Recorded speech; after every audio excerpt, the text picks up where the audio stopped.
Next concept है total internal reflection. यहाँ पर हमें दो मीडियम दिए हैं। हम जानते हैं जब लाइट रे डेंसर मीडियम से रेयरर मीडियम में जाती है तो नॉर्मल से दूर हटती है।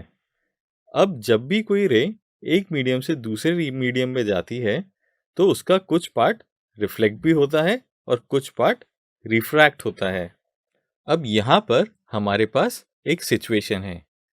यहाँ पे आप देख सकते हैं जो ये कलर है ये ग्लास को डिफाइन कर रहा है और जो नीचे वाला एरिया है ये एयर को डिफाइन कर रहा है। तो हम कह सकते हैं ग्लास यहाँ पर एक डेंसर मीडियम है और एयर यहाँ पे एक रेयरर मीडियम है। अब हम देखते हैं जैसे जैसे एक इंसिडेंट लाइट रे का एंगल हम वेरी करेंगे तो उस रे का रिफ्रैक्शन कैसे चेंज होता है और एंगल ऑफ रिफ्लेक्शन कैसे चेंज होता है।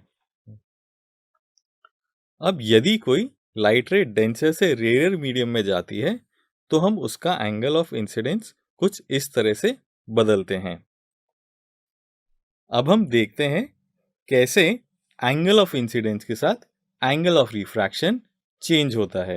यहाँ पे आप देख सकते हैं जैसे जैसे एंगल बढ़ता जा रहा है वैसे वैसे एंगल ऑफ रिफ्रैक्शन भी चेंज हो रहा है। धीरे धीरे एक ऐसा पॉइंट आता है जहां पर सारी की सारी लाइट रिफ्लेक्ट होने लगती है, यानी कि रेयरर मीडियम में ना जाकर सारी लाइट वापस उसी मीडियम में लौट आती है। इस प्रकार से किसी लाइट रे के दूसरे मीडियम में ना जाकर पूरी तरह से सेम मीडियम में रिफ्लेक्ट हो जाने को हम टोटल इंटरनल रिफ्लेक्शन कहते हैं। एंड जिस एंगल के बाद रे टोटली रिफ्लेक्ट होने लगती है उस एंगल को क्रिटिकल एंगल कहते हैं। अब हम क्रिटिकल एंगल को कैलकुलेट करना सीखेंगे। माना एक object A denser medium water में रखा हुआ है। अब इसमें से निकलने वाली लाइट रेस जो परपेंडिकुलर हैं वो बिना डिफ्लेक्शन के सीधी चली जाती हैं। अब हम एंगल ऑफ इंसिडेंस बढ़ाते हैं तो लाइट पार्शियली रिफ्लेक्ट होती है और पार्शियली रिफ्रैक्ट भी होती है। एंगल ऑफ इंसिडेंस के बढ़ने के साथ साथ एंगल ऑफ रिफ्रैक्शन भी बढ़ता जाता है।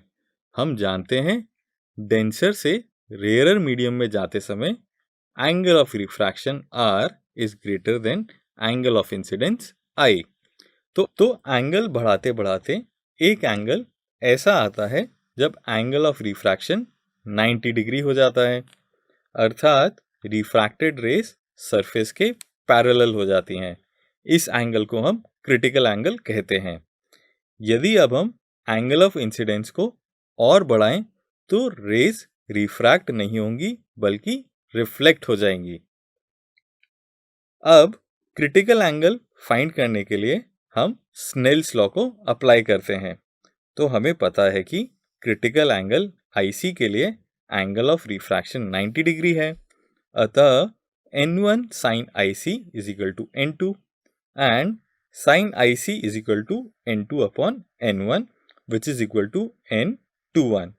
इसलिए critical angle IC is equal to sin inverse N21।